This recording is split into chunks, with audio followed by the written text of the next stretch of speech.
Irmãos, nós estamos no mês da família, mês de maio. Nós começamos neste mês falando sobre encontrando unidade em uma sociedade quebrada. Nós vivemos em família, nós fazemos parte de uma família.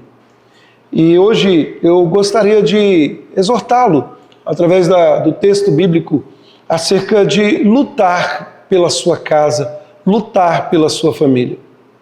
Hoje pela manhã, na nossa aula da Escola Dominical, também usamos a mesma temática, né?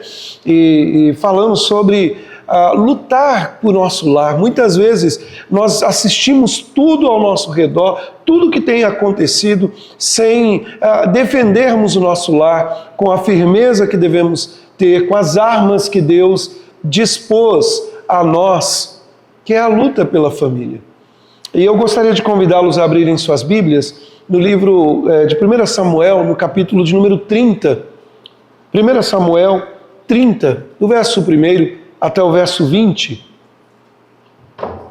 Mas nós vamos fazer, meus irmãos, uma leitura um pouquinho diferente para aproveitar bem a exposição desse texto. Nós vamos ler todo, pelo menos a primeira parte, aqui até o verso de número 20. Mas, à medida que eu fizer a exposição dentro das suas divisões, nós vamos ler o texto. Por hora, nós vamos ler apenas o versículo de número 6. 1 Samuel, capítulo 30, o verso de número 6. Então, acompanhe aí na sua Bíblia o texto que diz assim: Davi muito se angustiou, pois o povo falava de apedrejá-lo, porque todos estavam em amargura, cada um por causa de seus filhos e de suas filhas. Porém, Davi se reanimou no Senhor, o seu Deus. Porém, Davi se reanimou no Senhor, o seu Deus. Vamos orar mais uma vez, irmãos? Pai, essa é a tua palavra e suplicamos, ó Deus, que através dela venha o doce ensino, Pai. Venha o confronto que é necessário para as nossas vidas. Ó Deus, te louvamos por tudo que tens feito, Pai, como acabamos de declarar através dessas canções, pois sei que sobre todos é Senhor. E queremos, ó Pai, reafirmar isso. O Senhor é Senhor sobre nossas vidas. Por isso, ó Pai, leva cativo o nosso pensamento, destapa nossos ouvidos, ó Pai, a ouvir o recado do Senhor para nós nessa noite. Nós oramos a Ti, em nome de Jesus Cristo. Amém e amém. Irmãos, uma cena que sempre mexeu muito comigo, principalmente enquanto morava em São Paulo, era quando ouvíamos falar de casas que pegaram fogo. Em alguns momentos até muitos lares, e me perdoe a simplicidade da palavra, barracos feitos embaixo de pontes ou em lugares inapropriados, e por um descuido toda aquela casa vira cinza. Todo aquele lar virou cinza. E é muito interessante porque, às vezes, na reportagem, ou ouvindo alguém dizer, parece que as esperanças foram por água abaixo. Não só os móveis, não só documentos, mas a pessoa, naquele momento, sente como num estado de ruína. E agora? O que fazer? Já se encontra num estado, em muitos casos, de miséria, e ainda a casa pega fogo e perde tudo. Veja, meus irmãos, o que nós fazemos quando o nosso lar vira cinza? Veja, nós não precisamos esperar, e graças a Deus, porque pelo menos aqui que eu saiba, ninguém teve o seu lar tomado pelas chamas, tomado pelo fogo, mas há momentos na nossa vida em que chegamos em casa, esperando descanso, esperando uma semana tranquila, e encontramos às vezes a ruína familiar. Encontramos a dificuldade. Aquilo que deveria ser o porto seguro, o lugar de transformação, na verdade se transformou num lugar de devastação. E Davi, o rei Davi, conheceu esse dia. E se você já passou por esse dia, ou teme que ele esteja chegando, esse é um texto que foi preservado para nós, foi um texto reservado que Deus trouxe para nós. Veja, o cenário que se abre aqui diante de nós é de um homem a quem Deus escolheu para ser rei, Um homem que é chamado homem segundo o coração de Deus, mas que neste dia parece que tudo menos ser um rei, era algo que ele esperava. Davi voltava de uma expedição militar, esgotado, cansado, com pó nos pés, com fome talvez na barriga, e talvez ele encontre, avistando ao longe, fumaça, onde deveria estar um jantar. O que ele vê, meus irmãos, é ruína, é destruição. Isso não é uma metáfora, isso é uma história bíblica, uma narrativa. Isso nos lembra, meus irmãos, que não é meramente uma ilustração moral. É o palco onde Deus anuncia, onde Deus cumpre, onde Deus restaura em meio à redenção. Veja, meus irmãos, o que nós temos diante de nós é o homem segundo o coração de Deus, diante de uma crise familiar, uma crise que veio sobre o seu lado de forma devastadora. E nós temos aqui nesse texto, meus amados irmãos, pelo menos 3 verdades em nossa luta pela família. E o que eu peço a Deus é que o Espírito Santo abra os nossos ouvidos. Eu peço a Deus que o Senhor despedace o nosso coração para enxergar a supremacia da Escritura em meio à nossa luta por nossa casa, por nossa família. Veja, em primeiro lugar, meus irmãos, o que nós devemos enxergar nesse texto é que você deve se fortalecer em Deus antes de qualquer batalha. Você deve se fortalecer em Deus antes de qualquer luta. Eu quero que você leia comigo do verso 1 até o verso 6. O texto diz assim: sucedeu, pois, que chegando Davi e os seus homens ao terceiro dia a Ziclag, já os amalequitas tinham dado com ímpeto contra o sul, e Ziclag está ferido e queimado. Tinha levado cativo as mulheres que lá se achavam, porém a ninguém mataram, nem pequenos, nem grandes, tão somente os levaram consigo e foram seu caminho. Davi e os seus homens vieram à cidade, e ei-la queimada, e suas mulheres, seus filhos e suas filhas eram levados cativos. Então Davi e o povo que se achava com ele ergueram a voz e choraram, até não terem mais forças para chorar. Também as 2 mulheres de Davi foram levadas cativas, Ainoã, a Jezreelita, e Abigail, a viúva de Nabal, o Carmelita. Davi muito se angustiou, pois o povo falava de apedrejá-lo, porque todos estavam em amargura, cada um por causa de seus filhos e de suas filhas. Porém Davi se reanimou no Senhor, o seu Deus. Meus irmãos, nós estamos aqui por volta do ano 1010 a.C., Davi, ele vive um dos períodos mais conturbados do que poderíamos dizer da sua biografia. Ele fora perseguido pelo rei Saul, exilado entre os filisteus, estava servindo, de certa maneira, servindo o rei Aquis em Gate. E a situação aqui, convenhamos, meus irmãos, envergonharia qualquer um dentro do seu currículo. O caminho de Davi para o trono passou por lugares onde nenhum roteiro humano teria o colocado. Mas Deus, Ele tem planos diferentes dos nossos. Muitas vezes aquela ideia triunfalista, aquela ideia de que o rei não pode passar pelas dificuldades antes de assumir o trono, aqui não se enquadra com o rei Davi. Essa cidade narrada aqui no texto, Ziclag, era a cidade que o rei Aquis dera a Davi, de uma certa maneira dispôs a Davi para que fosse a sua residência. Se você voltar no capítulo 27, versículo 6, nós encontramos essa informação. E era interessante porque não era o lar tomado à força, não era o lar que Davi gostaria, mas era o que tinha. Era um lar emprestado, uma fortaleza, uma segurança de segunda mão, vamos dizer assim. E foi exatamente nesse lar, meus irmãos, que um povo conhecido como os amalequitas devastaram.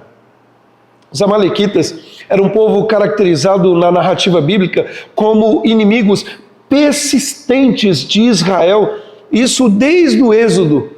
Perseguiam o povo de Israel, invadiam, saqueavam, matavam, levavam cativos a todos os familiares que podiam levar.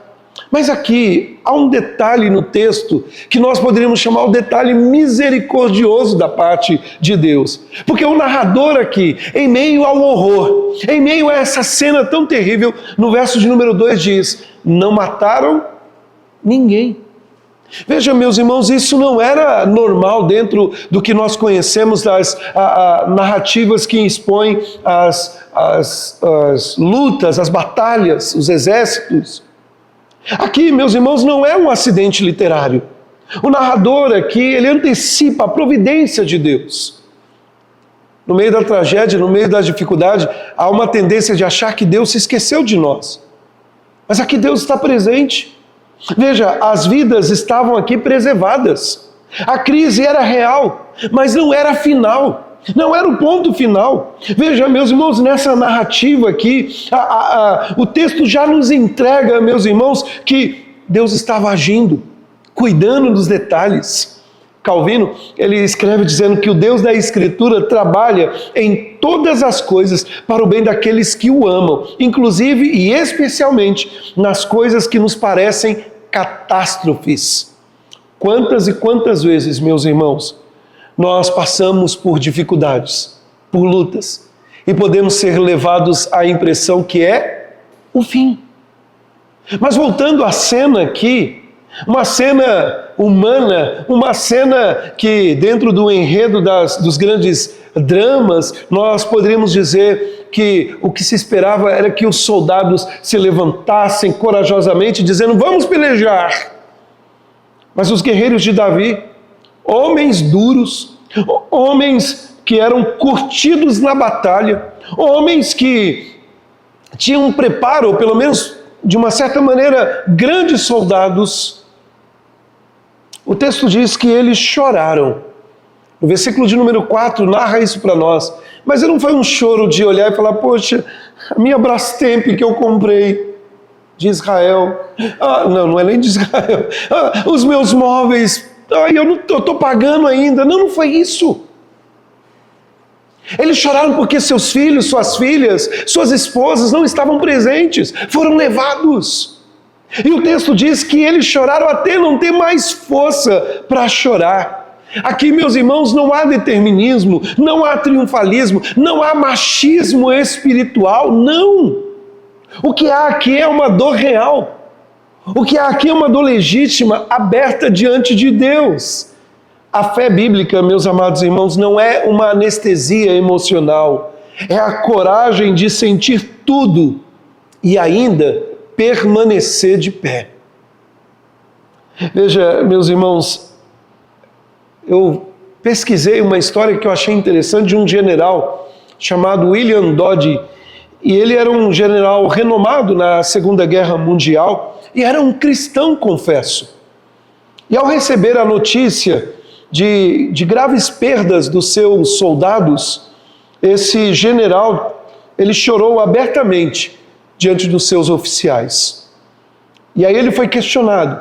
E quando questionado se o fato de chorar não iria comprometer a sua autoridade como um general, ele respondeu, abre aspas: um homem que não chora pelo que perdeu não merece lutar para recuperar. Fecha aspas. Veja, meus irmãos, você não é proibido chorar pelo seu lar. Você não está proibido aqui, meus irmãos, de olhar a calamidade que às vezes se achega dentro da sua casa e curtir um triunfalismo falsificado de uma fé que muitas vezes é apenas a verniz, é apenas externa, não tem revelado um coração que às vezes está angustiado. Mas o ponto em questão aqui não é o choro desses homens dos quais Davi está incluído com eles. O ponto de uma virada se encontra no versículo de número 6. E se você observar, há um giro dramático do texto e também um dos mais poderosos que poderíamos dizer. Porque veja, o texto diz no versículo do versículo de número 6, Davi muito se angustiou, ou seja, Davi estava em grande angústia. Primeiro, o povo falava em apedrejá-lo.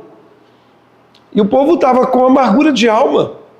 Eles precisavam acusar alguém, eles precisavam encontrar a resposta. Por que nós estamos passando por tudo isso? É interessante, meus irmãos, que a cena que se destaca aqui, mostrando a liderança de Davi, não foi uma liderança fácil. Os problemas não estavam só de fora, também era interno. O povo falava em apedrejar, porque estavam em amargura de alma, cada um por seus filhos, suas filhas. Mas o texto nos diz que, porém Davi se fortaleceu no Senhor, o seu Deus. Meus irmãos, a palavra hebraica aqui, fortaleceu-se, significa firmeza, vigor, determinação resoluta.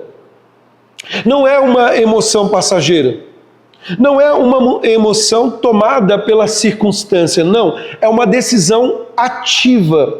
Davi, ele não esperou se sentir bem para agir, ele buscou o Senhor quando não havia mais ninguém ao seu lado. Agora repare comigo, meus irmãos, o que estava acontecendo. Davi poderia olhar e se sentir injustiçado. Davi poderia olhar ao redor e dizer: como pode esse povo querer me apedrejar?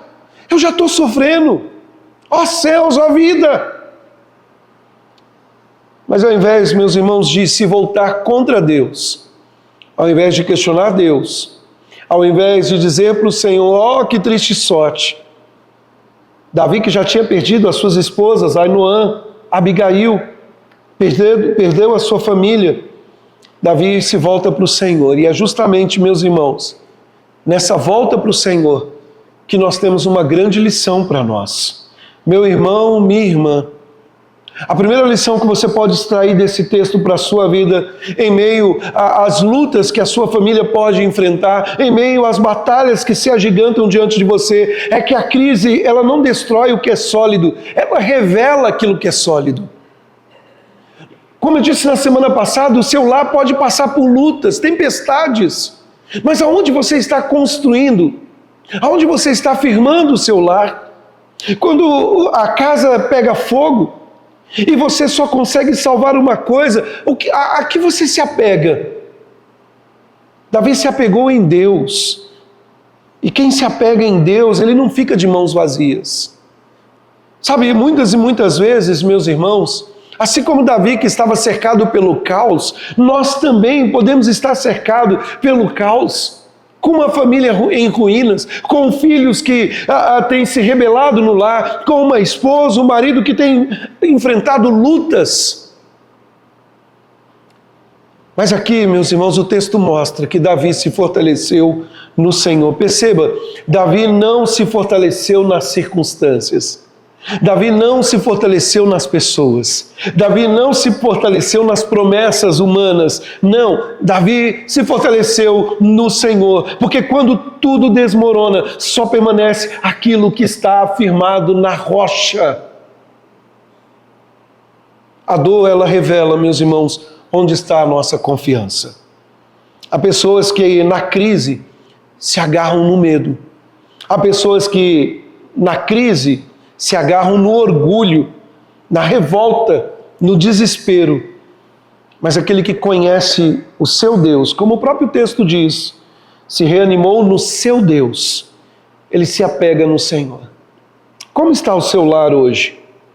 Como você tem enfrentado as lutas, as batalhas? Lute pelo seu lar. Primeiro, se apegando no Senhor.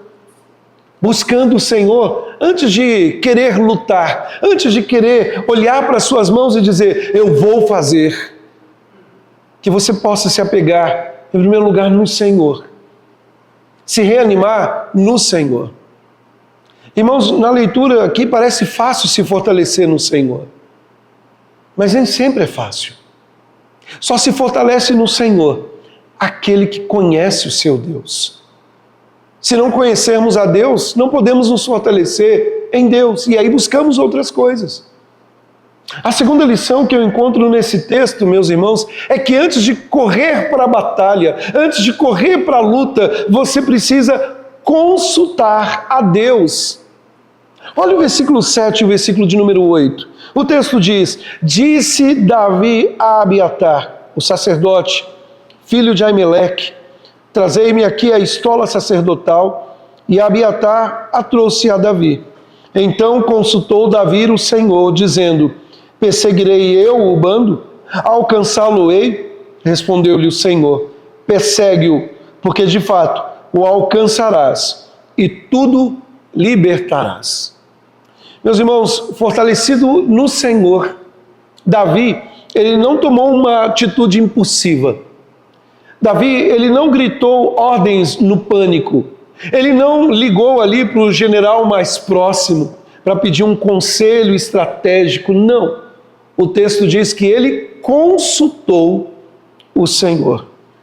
É muito interessante porque no texto fala dessa estola, desse instrumento sacerdotal aqui no versículo de número 7, a estola sacerdotal, o éfode, e aqui, meus irmãos, era onde eles consultavam através do Urim, do Tumim, eram os meios pelos quais revelava a vontade de Deus para o seu povo, num período que podemos chamar o período pré-profético. Êxodo capítulo 28, verso 30, narra um pouco disso para nós. E aqui há um relato histórico fascinante. Abiatar era o único sacerdote sobrevivente do meio de uma, que poderíamos dizer, uma chacina ordenada pelo rei Saul, narrado no capítulo de número 22, o verso 20. Veja, o cenário é um cenário de guerra, é um cenário de perseguição, é um cenário de caos.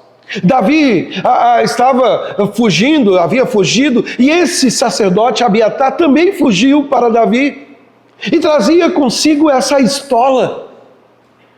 E aquele instrumento, meus irmãos, era o instrumento que estava disponível a Davi, precisamente porque Davi acolhera o sacerdote refugiado. Ele consultara esse sacerdote como a boca de Deus para o seu povo. A providência de Deus, meus irmãos, trabalha com peças que muitas vezes são jogadas de lado. Sabe, meus irmãos, muitas e muitas vezes o cenário é caótico, mas não é um cenário final. Nós temos que aprender a consultar o Senhor, nós temos que aprender a orar, nós temos que aprender a buscar o Senhor. Certo comentarista disse: a providência não elimina os meios, mas os santifica. Deus costuma usar o que sobrou da última crise para equipar você para a próxima. Veja, meus irmãos, a pergunta de Davi é muito interessante aqui no texto. Perseguirei eu este bando? Poderei alcançá-los? Há dois verbos aqui, há duas perguntas. Ele não pode presumir que a vontade de Deus era automática. Porque uma das coisas, meus irmãos, é consultar e pedir: Senhor, me dá orientação dentro do meu lar, eu devo lutar nessa frente, eu devo fazer isso ou aquilo, mas nem esperamos a resposta de Deus e logo achamos que é automático. Não, eu devo ir. Ele não disse: é claro que eu vou perseguir porque Deus está comigo. Mas ao invés, meus irmãos, a resposta divina é dupla e é precisa. O Senhor diz: persegue-o, pois certamente o alcançará e certamente resgatarás os cativos, irá recuperar tudo. A construção do texto aqui é enfática. Certamente, certamente alcançarás. Veja, meus irmãos, aqui Deus poderia ter dito a Davi: olha, Davi, vamos esperar um pouco, vamos ver. Não, Deus disse para Davi: pode ir. E quando Deus diz pode ir, não existe barreira que resista. Porque, como falamos hoje pela manhã, é o Senhor que peleja por nós. É o Senhor que vai à frente. Veja, meus irmãos, Deus dá uma resposta que na verdade não é uma resposta que aponta para a força de Davi. Não é uma resposta dizendo: Davi, com esses soldados aí, olha, não tem como não conseguir. A resposta de Deus para Davi aponta para a soberania dele, para a soberania que não paralisa a ação humana, ao invés disso, ela liberta. Veja, meus irmãos, nós não podemos aguardar, esperando, diante da soberania de Deus, sentado, dizendo: não, Deus fará tudo. Nós temos a responsabilidade humana. Entretanto, meus irmãos, busquemos a resposta de Deus. Oremos, Ouçamos Deus falar através da palavra dele. E Deus, que soberanamente mobiliza os agentes humanos, ele realiza a sua vontade. Porque a vontade dele é soberana. Davi lutou, mas a garantia do resultado veio de Deus. Hoje pela manhã nossa irmã Eva comentou, de orar, sair de casa e quando voltar encontrar às vezes sua casa com a porta arrombada. E há tantas situações que pode acometer qualquer um de nós, às vezes numa viagem, às vezes num problema que nós não esperávamos dentro de casa. Nada disso, meus irmãos, pega Deus de surpresa. Não desanime de orar quando o problema chegar na sua porta. Deus não falhou. Mas uma coisa é certa, esteja sempre disposto a ouvir Deus falar. Às vezes, meus irmãos, nós queremos resolver na força do nosso braço, da nossa maneira, a luta do nosso jeito. Veja, para a família moderna, talvez esse texto poderia ser traduzido ou colocado da seguinte maneira: há batalhas que não serão ganhas a não ser pela psicologia moderna, a não ser pela intuição, ou pelo esforço acumulado, ou pela riqueza que eu acumulo. Não, meus irmãos, a batalha não começa por nada disso. A batalha é vencida, meus irmãos, melhor dizendo, ela precisa começar com a genuína oração, a busca, a inquirição ao Senhor. Antes de perseguir, antes de se levantar para lutar por algo na sua vida, consulte o Senhor. Ore ao Senhor. Antes de agir, fale com Deus. Não porque a ação seja errada, mas porque a ação sem direção divina é, na melhor das hipóteses, muito cara e pior, completamente equivocada. Você já viu aquela frase? Mais uma vez estou eu aqui dizendo isso. Ah, pastor, eu já tentei de tudo, agora só me resta... Merece uma surra, né? Merece apanhar. Ô crente, ao invés de tentar fazer de tudo, comece orando. Comece entregando nas mãos do Senhor. Portanto, meus irmãos, pais, mães, maridos, esposas, a orientação de que vocês precisam está disponível. Está aqui, leia todos os dias, busque e faça isso em oração. Sabe, meus irmãos, é a Escritura, é uma vida de oração, é uma vida de comunidade com seus irmãos. É interessante, o texto ele diz: certamente alcançarás. Deus fala no passado e Ele continua falando hoje, segundo a vontade dEle e não a nossa. Então veja, em primeiro lugar, meus irmãos, nós devemos nos apegar ao Senhor. Davi se reanimou no Senhor. Em segundo lugar, antes de lutar, consulte o Senhor. Peça a Deus a orientação, a sabedoria que vem do alto. E em terceiro e último lugar, meus irmãos, lute pelo que Deus te deu. Lute por aquilo que Deus lhe concedeu, que Deus lhe deu. O verso 9 até o verso 20, eu faço questão de ler com os irmãos. O texto diz assim, depois da resposta do Senhor: partiu, pois, Davi, ele e os 600 homens que com ele se achavam, e chegaram ao ribeiro de Besor, onde os retardatários ficaram. Davi, porém, e os 400 homens continuaram a perseguição, pois 200 ficaram atrás, por não poderem, de cansados que estavam passar o ribeiro de Besor. Acharam no campo um homem egípcio e o trouxeram a Davi. Deram-lhe pão e comeram, e deram-lhe água a beber água.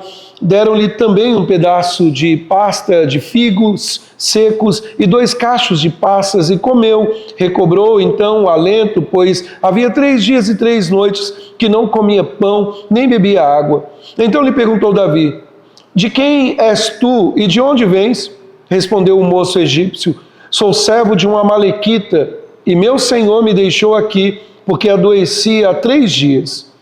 Nós demos com ímpeto contra o lado sul dos Queretitas, contra o território de Judá, e contra o lado sul de Calebe, e pusemos fogo em Ziglague. Disse-lhe Davi: poderias, descendo, guiar-me a esse bando? Respondeu-lhe: jura-me por Deus que não me matarás, nem me entregarás nas mãos de meu senhor, e descerei e te guiarei a este bando. E descendo, o guiou. Eis que estavam espalhados sobre toda a região, comendo, bebendo, fazendo festa por todo aquele grande despojo que tomaram da terra dos filisteus e da terra de Judá. Feriu-os Davi desde o crepúsculo vespertino até a tarde do dia seguinte, e nenhum deles escapou, senão só 400 moços que, montados em camelos, fugiram. Assim Davi salvou tudo quanto havia tomado os amalequitas. Também salvou as suas 2 mulheres. Não lhes faltou coisa alguma, nem pequena, nem grande, nem os filhos, nem as filhas, nem o despojo, nada do que lhes havia tomado. Tudo Davi tornou a trazer. Davi também tomou também Davi todas as ovelhas e o gado, e o levaram diante de Davi, e diziam: este é o despojo de Davi. Meus irmãos, é muito interessante porque a marcha começa aqui e 400 homens seguem Davi. 400 homens. Mas o texto nos informa que 200 ficaram no ribeiro porque estavam cansados. Veja, eles estavam esgotados para continuar. O versículo de número 10 mostra isso. E note que o texto não os chama de covardes. O texto não está dizendo que esses homens estavam ali, ficaram os 200 porque eles eram covardes. E nem Davi os repreende. Pelo contrário, ele simplesmente os deixa guardando a bagagem. Há aqui um outro aspecto de graça que podemos destacar como um detalhe aqui no texto. Nem todos na batalha estão na linha de frente e nem todos que ficam estão sendo desleais.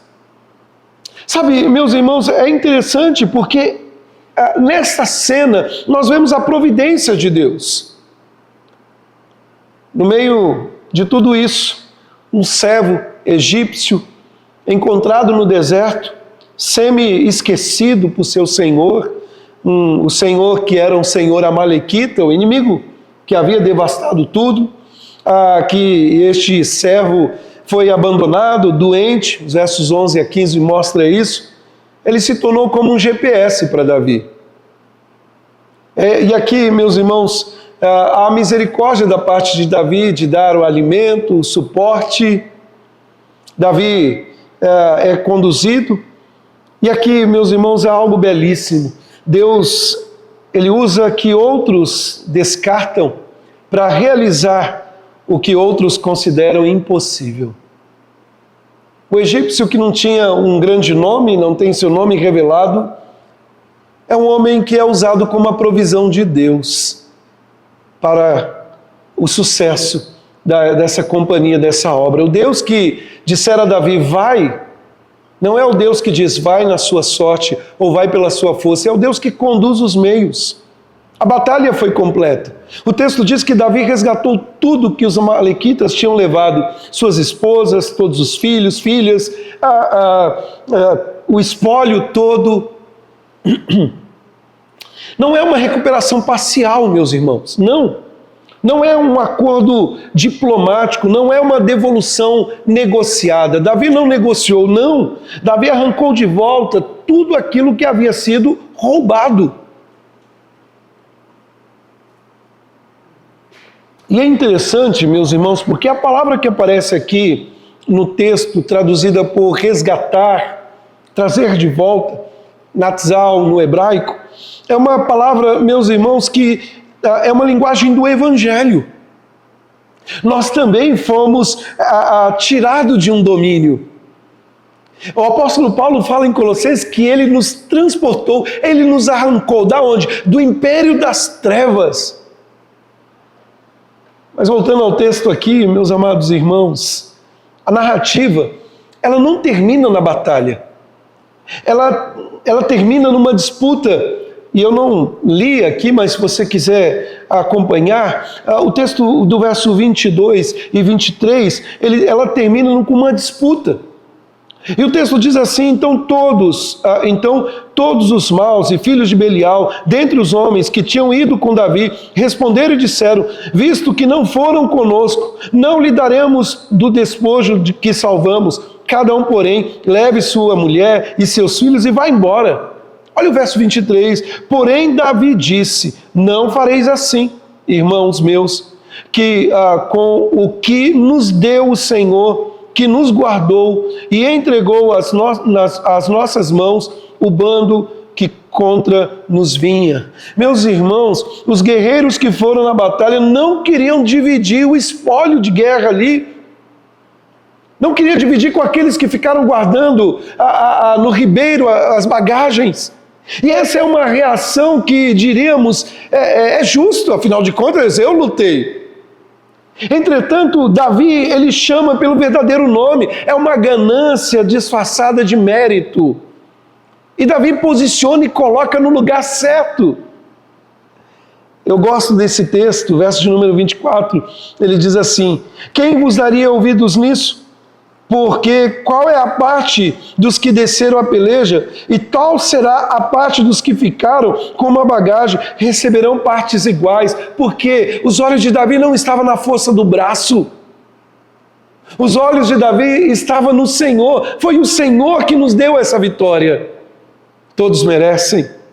Aqui, meus irmãos, é um princípio da unidade do corpo.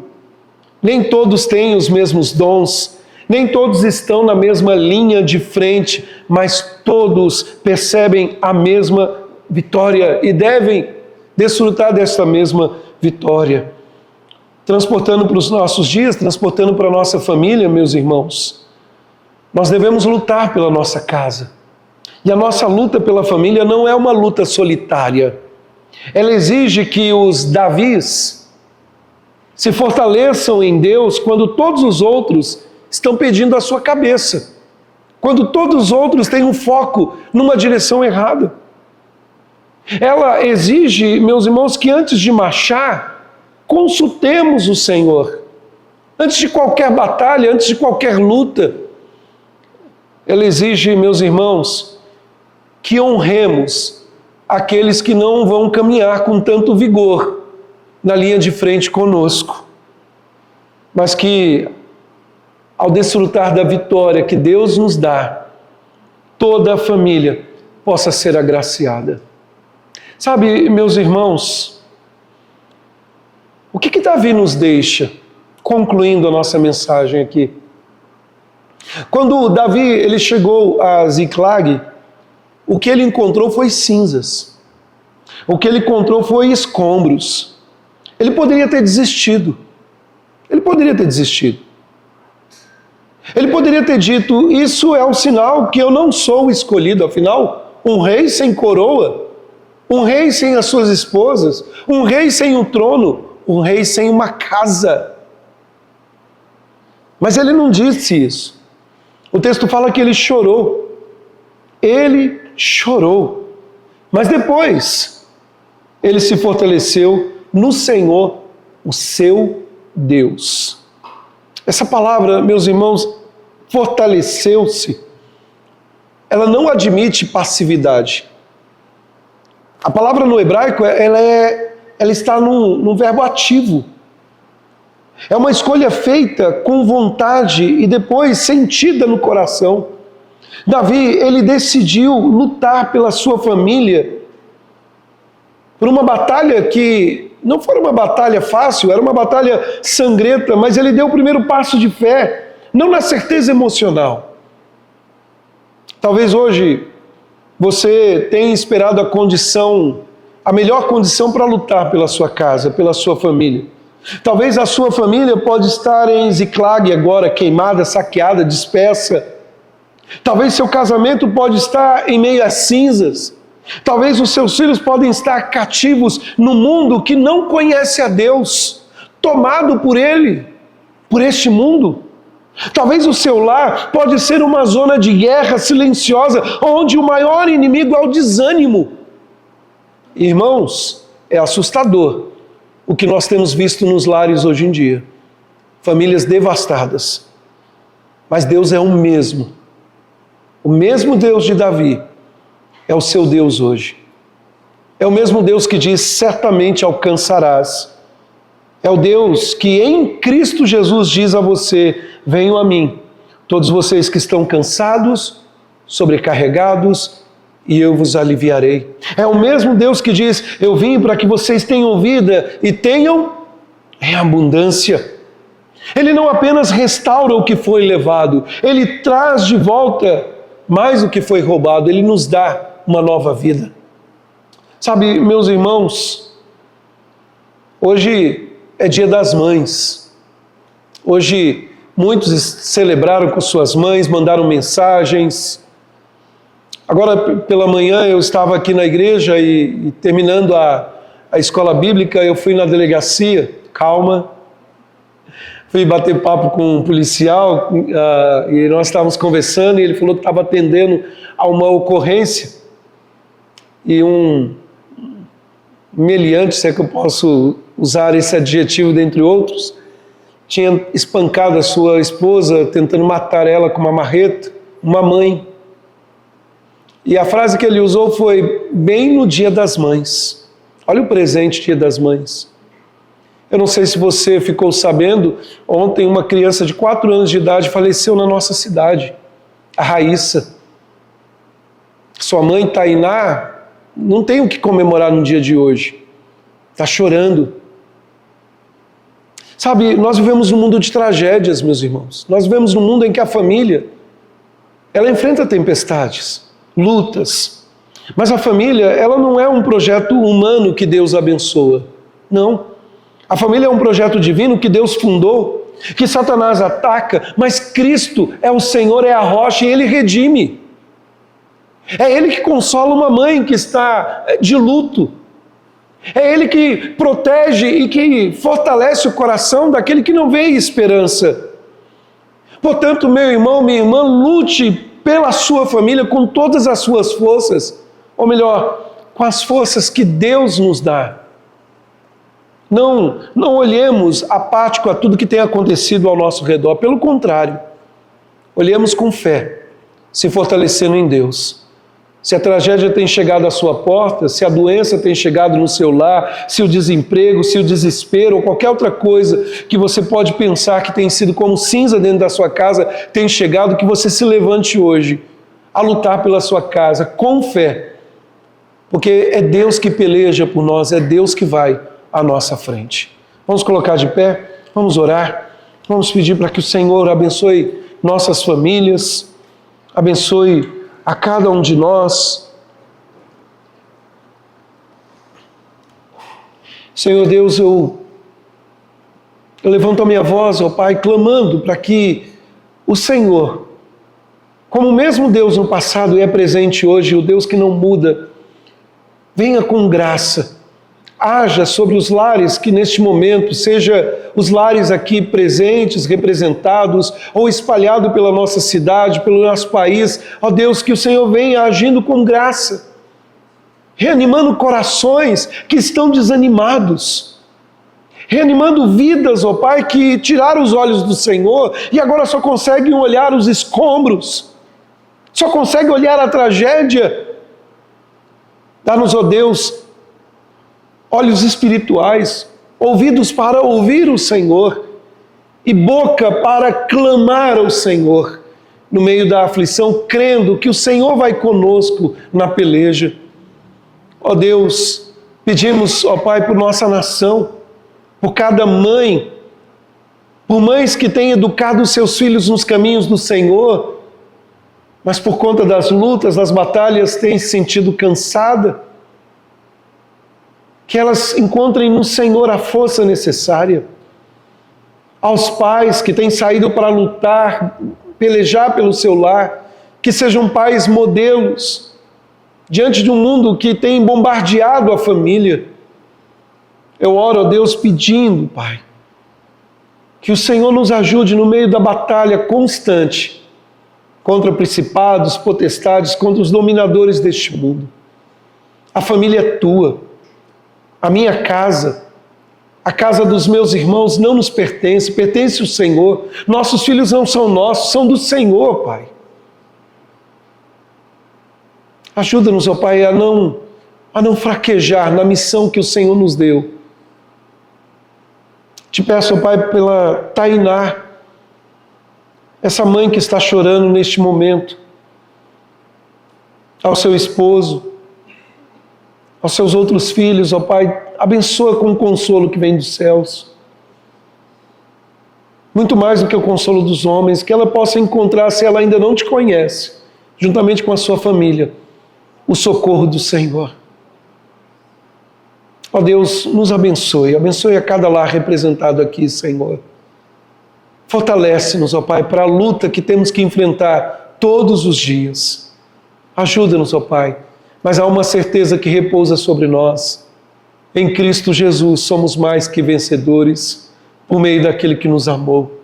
Essa é a nossa convicção, essa é a nossa fé que temos em Ti, Senhor. E oramos em Cristo Jesus. E agora, meus amados irmãos, que a graça do nosso Deus e Pai, que o amor do nosso Senhor Jesus Cristo e a consolação do Espírito Santo de Deus repouse sobre cada um de vós, hoje, amanhã e por todo sempre. Amém e amém, Jesus. Podeis assentar, meus amados irmãos.